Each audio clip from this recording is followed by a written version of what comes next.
पिताहमस्य जगतः माता धाता पितामहः वेद्यं पवित्रमोङ्कारः ऋक्सामयजुरेव च. Now he goes further and elaborates on what he spoke of in verse 16. He goes beyond the ritual and he looks at the entire world and he says, every aspect of the world is me. It's like gold saying, all ornaments are me. It's like cotton saying, all cotton clothing is me. So don't get carried away by what they call as nama rupa, by the name and the form. Go beyond that. And then you won't get traumatized by the changes that happen in the world. And this is what is bugging us. It's the change that bothers us. Whatever condition you're in, you want to maintain status quo. It's the movement, it's the change that affects us, that traumatizes us. And change is inherent in the world. As long as you're a part of the world, there will be change. There is no world without change. So how do you get to a state where you're immune to the changes of the world? You just have to make this shift. When your focus is on gold, it doesn't matter whether it's an ornament or it's melted or a biscuit or whatever it is. But if you've got stuck to one particular name and form, then your heart breaks when it's melted. Same thing with cotton. You get attached to a particular shirt, the particular texture and a particular color. And when it tears or it gets old, you're unhappy over it. But as long as your focus is on cotton, it doesn't matter whether it's a rag or a thread or a shirt. You're okay. So this is what he's saying. I am the father of this world, the mother, the sustainer, the grandfather, that which is to be known, the purifier, the sound Om, and the Rik, Sama and Yaju too. Now, if you just take it at face value, say, what is he talking about? Father, mother, grandfather? It's like a family tree. But you need to look beyond and see. When he says Pita, he means Pita, Mata. Father and mother, the two elements that go together to make every individual, every living being are every one of us is made of two things, matter and spirit. So, father is spirit, mother is matter. The womb is matter. And the combination of father and mother, the combination of spirit and matter is what makes this entire world of living beings. Then he says, Dhata, supporter. The supporter of the entire world is Atman, just as cotton is the supporter of all cotton clothes,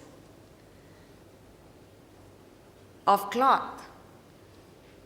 So, supporter in the sense that, let's say, when you go to sleep this evening and you dream, what is that which produces the dream? Thought, the waker's mind. So there is an aspect of the waker's mind that projects the entire dream. So every aspect in the dream is nothing but the waker's mind, which when you are in the dream, you don't understand that. You see a pluralistic projection. You see the dreamer, you see the dreamer's wife, the dreamer's family, you see the dream table, the dream car, the dream moon, the dream sun. Everything is prathak, separate. It's only when you wake up that you understand this entire dream universe is nothing but a tiny fragment of the waker's mind. But as long as you're in the dream, you don't understand that. So, in the dream, a dream guru, a person who has awakened, which doesn't take place. It cannot take place. There is no communication between a waker and a dreamer. But assuming there is this conversation, there is communication, how would the dream guru convey to the dreamer that, look, what are you getting traumatized by? There's no difference between you, your wife, and the garbage in the dream. Please don't go home and say this to your family members.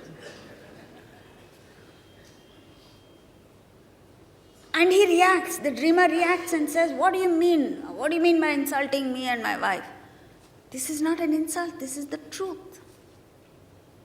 The truth is that all of it, the good, bad, indifferent, positive, negative, everything in the dream is nothing but the waker's mind. And it's only when you understand that this is the waker's mind that you gain freedom from all that is happening in the dream. So that's why he says, Pita, father, Mata, mother, Dhata, supporter. Then he goes to Pitamaha, grandfather. This is a poetic way of saying, just as when you dream, the waker's mind cannot be restricted to just the projection of that one dream. The waker's mind exists beyond the dream. It's only a tiny fragment of the waker's mind that is operating in the dream, that has projected the dream. The waker's mind exists beyond the dream. Isn't that true? Same thing with the waker's waking state, the whole universe, manifestation, and Brahman. There is a tiny infinitesimal part of Brahman that has projected this entire universe. Brahman cannot be restricted to the universe. Because the universe is finite, Brahman is infinite. So therefore he uses the term grandfather. Brahman exists beyond the world, beyond the father and the mother. Vedyam, all that you know, need to know in the world is knowledge of Atman. And the pity is that we want to know everything except Atman. Just as again go back to the dream. All that the dreamer needs to do is gain knowledge of the waking state. And then instantly all his problems are solved.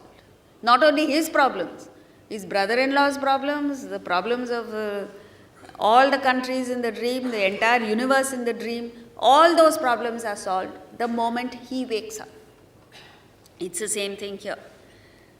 All other knowledge is useless if you don't know knowledge of Atman. Pavitram, purifier. Just as, see, it's only when you go back to your own experiences that you understand. When you were a child, you were obsessed with toys. Have you seen a child now? He can't go past a toy shop without agitation. Mommy, I want this, I want.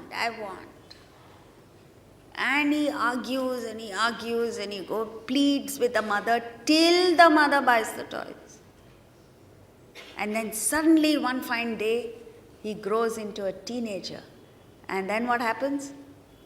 The knowledge of teenage life completely purifies him of the toy world. So this is growth. Similarly, we are all spiritual children. It's the toys around us that are exciting us. So it's money, it's position, power, stock market. Is it going up? Is it going down?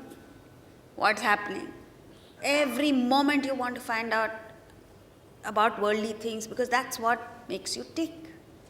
And suddenly, it's only when you grow up, as long as you are at a given level, you will never gain freedom from the desires of that level. The moment you move upward, there has to be this vertical movement, only then you get purified of desires at the lower level. But unfortunately in life, you move upward only through physical growth. Once you are an adult, there is only horizontal movement. There is no vertical movement, there is no growth. So he says, Pavitram. And then Omkara, the sound of Om, is supposed to be the subtlest, the highest symbol of reality because it has two distinct qualities. One is the very sound of Om. That's why when we begin with an Om, the sound of Om has a soothing effect on not just human beings, on all creatures. And the second is, it has a deep significance. Om comes from three sounds: A, U, Ma, three alphabets, two vowels and Ma.